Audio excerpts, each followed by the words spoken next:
도로 친윤당, 계엄의 망령에서 깨어나지 못한 국민의힘, 계엄령, 내란 종식, 극우 이미지. 김문수 전 후보의 대선 패배 이유를 묻는 국민의 응답은 분명했습니다. 한길리서치 여론조사에 따르면 가장 많은 국민이 패배 원인으로 계엄 심판 내란 종식 요구 34.8%를 꼽았고, 뒤이어 극우적 이미지 24.8%를 지목했습니다. 이 말은 더 이상 윤석열 전 대통령 시절의 과오를 정당화할 수 없다는 뜻이며, 국민은 탄핵을 거부한 세력과 극단의 이념에 피로감을 느끼고 있다는 명백한 경고였습니다. 그러나 국민의힘은 이 신호를 또다시 외면했습니다. 송원석 의원의 원내대표 선출은 그런 외면의 상징적 장면입니다. 그는 친윤계의 묵직한 지원을 얻고 과반 득표로 당선되었고, 당장 조기 전당대회를 주도하며 친윤 구도 강화에 속도를 내고 있습니다. 혁신위원회 설치, 비대위 거취 문제 모두 친윤 입맛대로 흘러가고 있습니다. 한마디로 도로 친윤당의 귀환입니다. 국민이 김문수를 외면한 핵심 이유는 바로 계엄령과 내란이라는 과거의 그림자였습니다. 그런데 그 계엄령을 실제로 기획했고 탄핵에 반대한 인사들이 여전히 당을 지배하고 있는 셈입니다.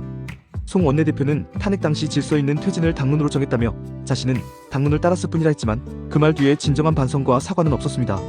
결국 계엄 책임자 윤석열에 대한 사과 없이 당원들에게 우린 잘못 없다고 말하는 셈입니다. 차기 당대표 적합도 조사에서는 김문수 후보가 20.3%로 1위를 차지했지만, 이는 국민의힘이라는 브랜드 안에서 벌어지는 불안한 1위일 뿐입니다. 한동훈 전 대표는 16.3%로 2위에 머물렀지만, 그 이유는 대선 기간 중 김문수를 전면적으로 지지하지 않았던 그의 태도 때문입니다. 유세에서조차 김문수 후보의 이름을 언급하지 않으며 일정 거리 두기를 했던 것은 보수 당원들에게 강한 배신감을 안겼고 지금까지도 회자됩니다. 한동훈의 사고 회피 전략은 오히려 안철수 의원처럼 끝까지 후보를 도운 사람과 비교되어 패착으로 남았습니다.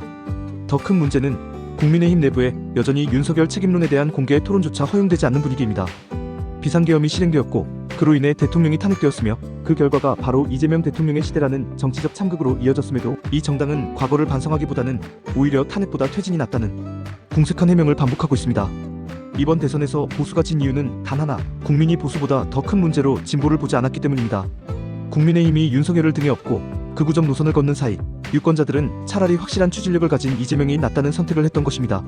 그 선택의 뿌리는 정치 혐오가 아닌 정치 불신입니다. 그 불신의 가장 큰 원인은 탄핵을 인정하지 않는 보수의 오만과 계엄이라는 반헌법적 시도에 대한 무감각이었습니다. 그런데 지금 국민의힘은 이 모든 신호를 모른 척하고 있습니다. 계엄은 과거의 일이니 이제 그만하자는 식입니다. 하지만 역사는 반성과 단절 없이 반복되며, 그렇게 되풀이된 비극은 국민의힘을 더 깊은 늪으로 끌어당기고 있습니다. 송원석 의원이 과거 계엄령과 탄핵 반대 집회에 함께했음에도 불구하고 그런 과오에 대한 사과 없이 원내대표가 된 것은 당의 자정 능력이 사실상 마비되었음을 보여주는 장면입니다. 지금 국민의힘이 해야 할 일은 조기 전당대회를 통한 권력 쟁탈전이 아니라 왜 우리가 졌는가에 대한 근본적인 성찰입니다. 계엄을 기획한 권력자와 결별하지 않는 한 당은 국민의 신뢰를 다시 얻을 수 없습니다. 지금이야말로 계엄의 유령에서 벗어나야 할 때입니다. 도로 친윤당이 아닌 진짜 보수정당으로 돌아가기 위해서는 진짜 쇄신이 필요합니다.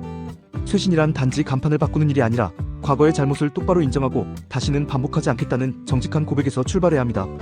국민은 분명히 말하고 있습니다. 탄핵은 옳았고 계엄은 잘못이었다고. 그 목소리를 끝까지 외면한다면 국민의힘은 다음 선거에서도 또다시 심판을 받을 것입니다. 비상계엄의 그림자에서 벗어나지 못하는 보수는 보수가 아닙니다. 그것은 반헌법적 권력 노름일 뿐입니다. 이제는 정말 탄핵의 강을 건너야 할 때입니다.